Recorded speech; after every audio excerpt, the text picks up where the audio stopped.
La commune de La Motte reste un petit village puisqu'on est toujours en dessous de 3000 habitants. Un village très étendu puisqu'on a 2 hameaux, le plateau et le mitan. Donc majoritairement agricole, rural, fier de l'être.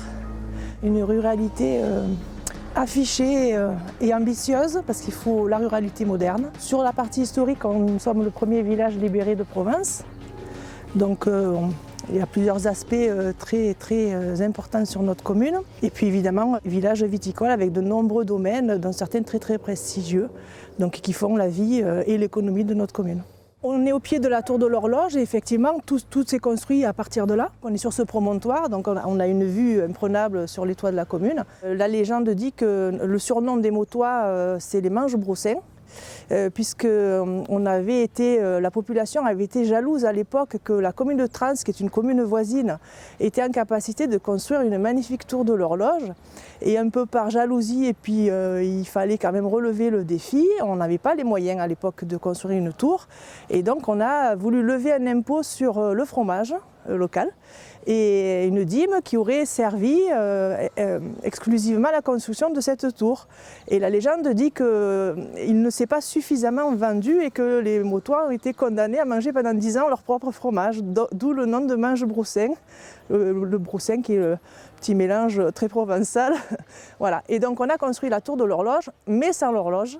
La petite anecdote sur cette tour. Alors maintenant on va se diriger dans les petites ruelles, le vieux centre très typique d'un village provençal.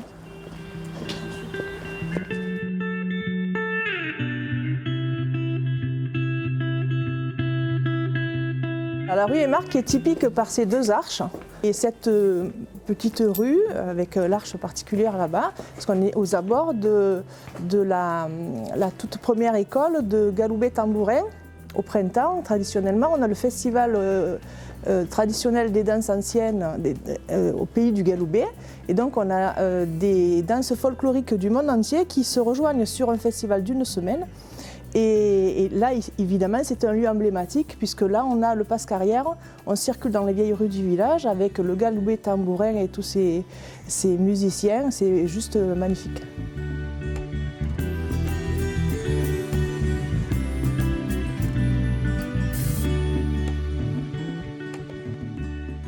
Alors ça, c'est toutes les représentations emblématiques de notre commune au fil de l'histoire. Donc évidemment, les oliviers au départ et après on verra le moulin à huile. Donc la culture de l'olivier, la vigne, puisqu'on est un village très viticole. Adrien Chabert, à l'âge de 7 ans, notre maître tambourinaire, parce qu'on avait une école de Galoubet-Tambourin dans le centre-village. Bon, la place qu'on reconnaît, hein, puisque au final, il y a pas de changement, la place de la mairie. Ça, ce sont une très belle image des parachutages à plaine de Val-Bourgès, puisqu'on est le premier village libéré de Provence. Donc ça, c'est vraiment nos symboliques. Voilà, l'accueil par le prêtre à l'époque des soldats devant notre église. Encore une image liée au débarquement, puisqu'on voit les planeurs encore dans le ciel et les soldats qui sont aux abords de notre... Et puis ça, c'est symbolique devant la mairie, c'est la réinstallation du conseil municipal après la libération de la commune.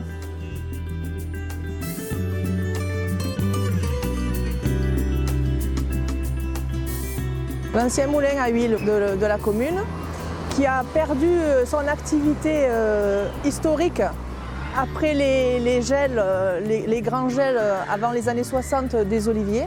Il y avait une grosse activité oléicole à l'époque. La fin des activités correspond au grand gel des olives et puis comme la plupart des moulins dans le Haut-Var se sont arrêtés, voilà. Après il est resté quelques années sans aucune occupation jusqu'aux années 60 où Robert Pizet est arrivé et a habité cette partie que nous allons visiter là. C'était un ancien marin et quand il a pris sa retraite, il est arrivé sur la Motte. La commune lui a mis à disposition cet espace et il a longtemps dormi ici. Et c'était un sculpteur imagier auquel on était très attachés, qui malheureusement est décédé il y a 2 ans. Il a beaucoup travaillé sur le bois d'olivier, il avait vraiment une passion et il était aussi imagier, donc Il aimait illustrer des tests, faire des croquis et nous régaler chaque année. Il nous faisait des petites surprises chaque année pour le poisson d'avril. Enfin, c'était très. Il est une figure emblématique du village. Il était très drôle, très respectueux de la commune. Il adorait. Donc je lui ai promis que son moulin revivrait un jour et là c'est le cas. Coucou Sandra. Il dormait là où vous êtes, auprès de sa cheminée.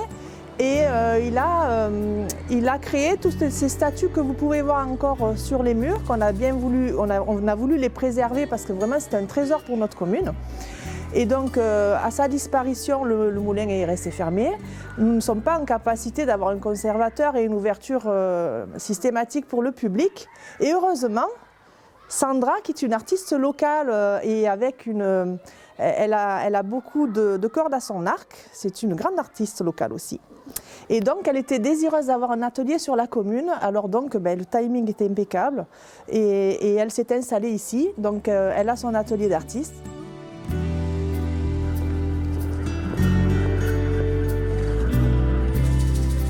À l'époque, l'activité principale dans le village, c'était évidemment l'huile d'olive avec les oliveraies, la viticulture, tout ce qui était attrait à l'agriculture et le liège aussi avec les communes voisines. Il y avait une belle production de chêne de liège. Il y a des usines encore au Muy, des fabriques. Et puis aujourd'hui, on est toujours sur la viticulture, l'olive un peu moins bien sûr. Il y a quand même de gros efforts pour diversifier notre agriculture. Et on a de plus en plus de domaines qui vont faire de la plantation de chêne truffier par exemple, donc pour développer ça. Et puis aujourd'hui, notre principale activité en dehors de l'agriculture, c'est le golf qu'on ira voir tout à l'heure.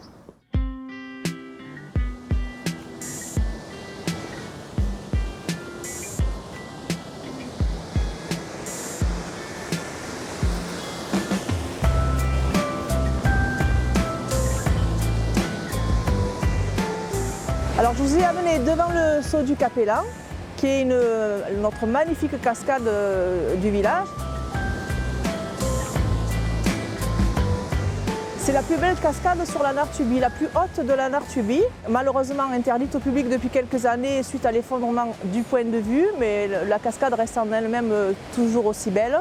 On a un projet de réhabiliter le site en étant le plus rapide possible parce qu'on attend déjà depuis 2014 le moment de l'effondrement suite aux intempéries. Donc là, c'est un vrai projet d'importance pour la commune de réhabiliter le site et d'enfin pouvoir refaire venir des touristes admirer cette merveille. La légende, elle est parfois... chacun y voit un peu une version différente. Alors il y a d'un côté le capellan qui est le curé, en patois, qui essaie d'échapper à Marie Jaloux, qui arrive aux abords du site et qui, évidemment, elle était encore plus infranchissable parce que la cascade était plus haute avant. Et il s'en est remis à Dieu, il a dit je vais sauter, Dieu me sauvera. Et donc le saut du capellan, mais il lui a été fatal. Elle est préservée depuis le siècle dernier, mais voilà, on n'a pas le droit aujourd'hui d'intervenir. La main de l'homme ne doit pas intervenir sur les effondrements. C'est la difficulté pour remettre le site en état. Donc moi j'envisage de me tenir un peu plus loin et de créer un petit promontoire, donc évidemment au large et pour que les gens soient bien en sécurité et qu'on puisse profiter à nouveau. La rivière qui traverse notre village, donc la Nartubie, qui a ses inconvénients en cas d'intempérie, mais aussi ses avantages. Il faut positiver le rôle de l'eau. Et donc nous avons 2 usines électriques sur la commune, une en amont et une plus près du village. Et donc quand elles sont en production, elles alimentent 800 foyers en électricité.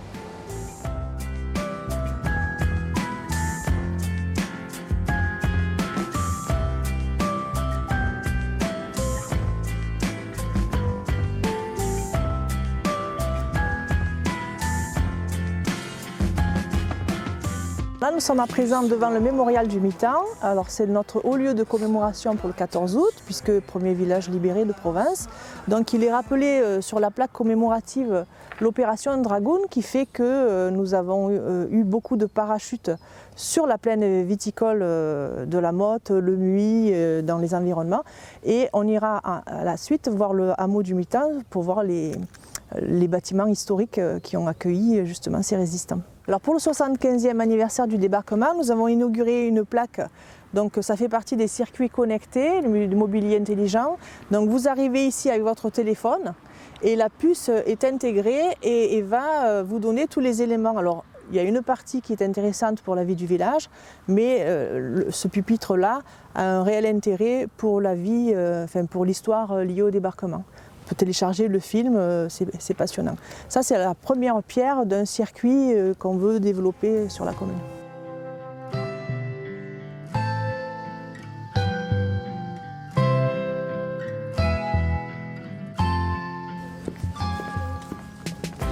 Alors nous sommes à présent au cœur du hameau du Mitant, sur les lieux mêmes de l'histoire, parce que nous sommes devant la ferme Lavagne, un haut lieu de l'histoire du débarquement de Provence et donc sur la commune de La Motte.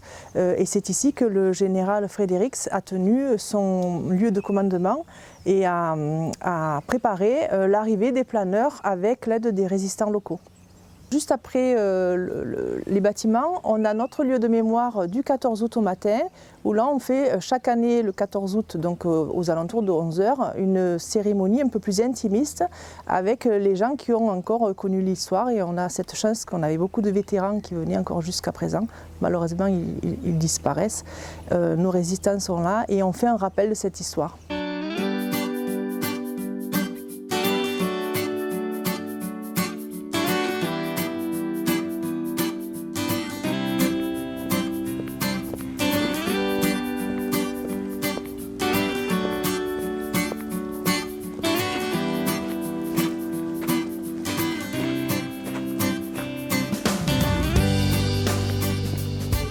Nous sommes à présent sur le golfe de Saint-Andréol, un très beau golfe dont nous sommes très fiers sur notre commune, qui est là depuis 1992.